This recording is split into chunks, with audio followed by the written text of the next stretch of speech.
I think a lot of people have noticed the rise of stylization in 3D animation, moving away from that Pixar-esque realistic look. This is also something I've been very interested in myself, so I wanted to create my own stylized VFX shot. What we call a hybrid shot is not just 2D and 3D, but many layers put together to support a single style target. So there are many different approaches to this hybrid shot. One approach can be seen in the series Arcane, building the shot in 3D for the camera and then adding 2D driven effects on top. You can see that in these shots with the 2D smoke and magic effects.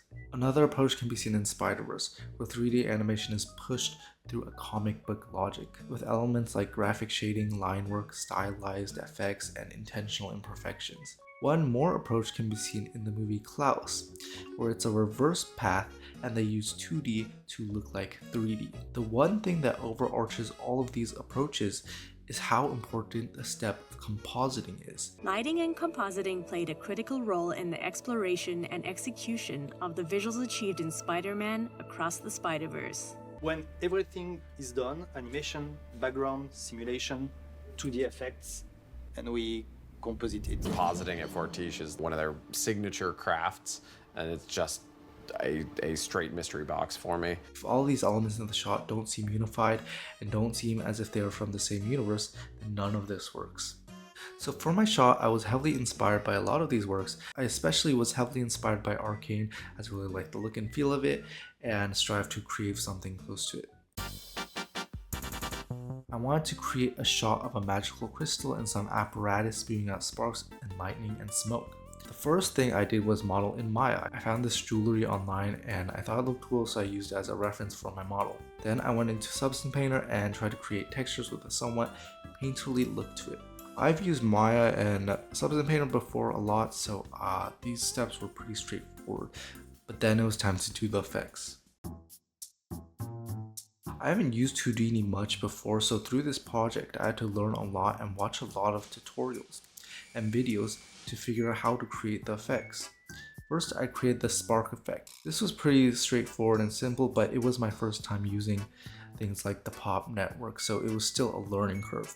Then I created the smoke, and with the smoke I wanted to make it look like 2D smoke, so I used a ramp based on the lighting to create a 2D kind of cel shaded look. I then worked on the lightning. Initially it was a basic lightning look, but with playing with the width of the lightning, it allowed it to look more stylized and similar to hand-drawn lightning. After I rendered everything, it was time to composite everything together. To composite, I used Nuke, which I also have barely used before. As I knew this step was the most important, I spent a long time on it. In a behind the scenes video of Arcane, I saw that they did all the lighting in the compositing and they didn't have any in the renders. Because the background is paint, there is actually no light used for the characters. We have to adapt the characters to the background. So when we see like a red light on Sevika and it's changing for a green light when she is going further, actually, technically, nothing is there. We have to create everything from the background, from what we see in the background. In my comp, I tried to emulate that and added a bunch of lighting from the effects. I tried to make sure that the lightning looked like it was actually part of the scene and was lighting the crystal and the rings, as well as the smoke around it.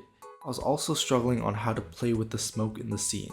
Because it's this 2D look, I couldn't just plop in, so I added 3 different layers of the smoke at different opacities and different brightness, and I masked out certain areas to make it feel more spatial and 3D and actually part of the shot and not just put on top of the whole thing. With a few more tweaks with the background, the lighting, the crystal, the effects, I was finished, and here is my breakdown and then my final shot to follow along.